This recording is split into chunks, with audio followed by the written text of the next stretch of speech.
Welcome back, everybody. We're at Blade Show here with Soulbound Leather. See what Miss Sarah has made here. Show you some of these cool little trinkets and stuff that she's got going on.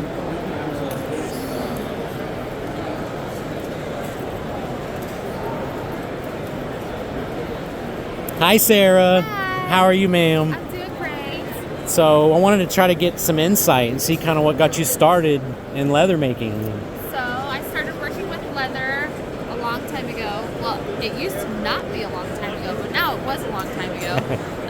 I had a dog, Pitbull, and she was really freaking beautiful. And I was like, this dog needs a leather collar. And of course, I looked up online. I tried to find a leather collar for her. I couldn't find one that was affordable for me. And so I was like, well, I'm just going to go buy her one or buy a belt and make her one. So that's what I decided to do. I started making little dog collars. And I made my first one, and it was crappy. I pulled apart the leather because I couldn't figure out why it was so crappy. And it wasn't even a full piece of leather. And I was like, I need to learn more about this. So I finally found like a really good piece of leather. I made her a dog collar. I was so dang proud of it. It was the ugliest thing I've ever made, but I was so unbelievably proud of it and addicted to the actual craft of leatherworking. I started trying to perfect it with nothing. Like I just started out with no tools. This is like back in 2010, 11, 12, I think. And I started off with no tools, no knowledge of nothing. I broke a lot of things because I didn't understand them. And I spent 16 hours in my garage, non-stop, like just trying to figure out how to work with leather, and I loved it. Wow. It didn't even feel like I was doing anything. I was just like, So it was an addiction at that point. Yeah, it was an addiction. So I was streaming on Twitch. I was a partnered streamer on Twitch, and I was just doing leather work on it, streaming what I was doing. A couple people would come on and be like, can you make this for me? Can you make that? I'm like, yeah, I can do that.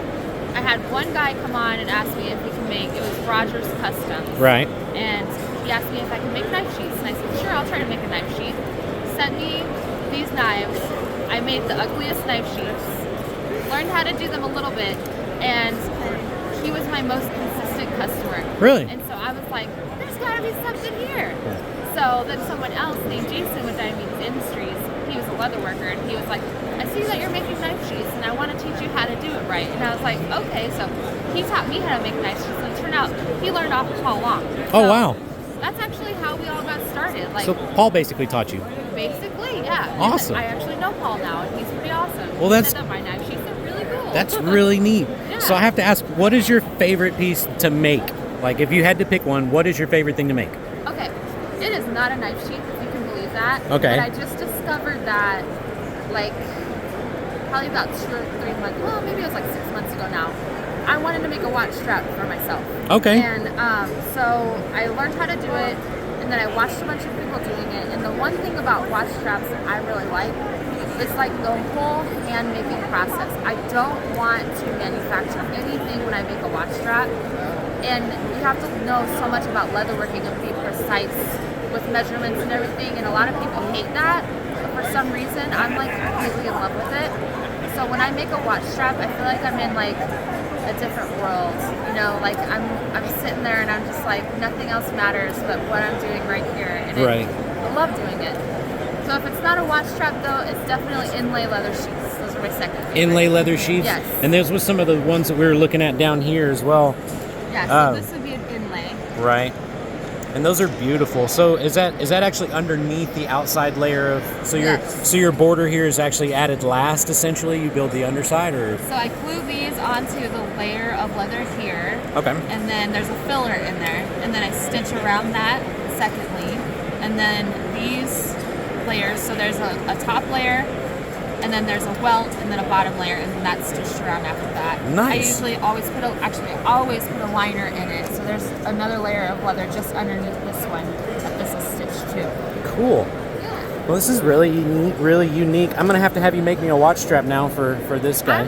Dude, like you won't be Let's see that disappointed. one. These things are so awesome. It really is. And I mean, you can tell they're handmade and get it to focus. Not because There they're it bad though. goes. No. Well, I'm going to have to send you the hardware for this one too so that you can put it on the strap when it's all said and done. Yeah. But is there anything in particular that was more difficult for you to get into? like something that posed a unique challenge to you when you started? No, No, because at that point you were already neck deep in leather and kind of had the. pretty much. But- Okay, I'll tell you what was difficult and has always been difficult. I think every maker will say this is pricing. Yeah. Like figuring out what's too much, what's not. I want to compete with China. I don't want to compete with China. Like, I mean, you can't. You're American. You're not going to compete with China. So you might as well be the best at what you do and just Right. charge for that, because that's what I finally figured out after a long, long time. Is we were just underpricing everything because it was like, well, I want to sell things, you know. But I guess that was probably my most challenging thing. Not giving it Yeah. away, but at the same time being competitive. And being proud of it, because like if you're limited by budget, it's really hard to be proud of your work if you feel like you're not getting paid for it. Right. You know, so Right. yeah, my advice is don't limit yourself. You know, do the work, quote high, charge low if you feel like you didn't do as much as that quote. You know, so like if you quote 500, the work you did was 300. You charge 300, they'll be happy. Right. You know, so that's what I think is the best thing. Well, cool. So what's in the future? Are we satisfied and content with what we like? Are we moving more towards the precision like watch bands? Okay, those watch bands are going to be in my regular rotation. Those things are awesome. Custom sheaths, I'm limiting like what kind of customs I'm doing because I love doing the inlays, and I know those are a very high-end, large, you know, like expensive items. So Right. I know that, but I love doing inlays. So I'm basically trying to do the things that I really enjoy doing, so I can keep doing what I'm doing. You know, Right. Because when you get burnt out on things you don't want to do, it is not fun. Well, the inlays look really cool too, and I think Yeah.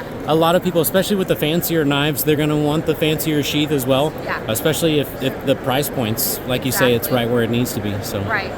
Yeah, and people like texture.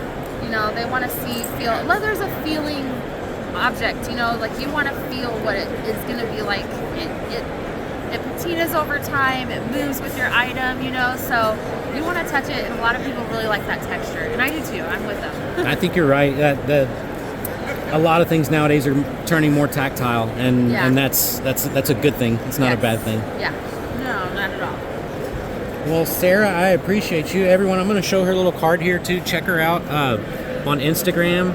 I'm sure she's probably on Facebook and the other ones as well. Let me get it out of here so you can actually see what these are down here. I'll put her down in the description as well. That way you all can follow.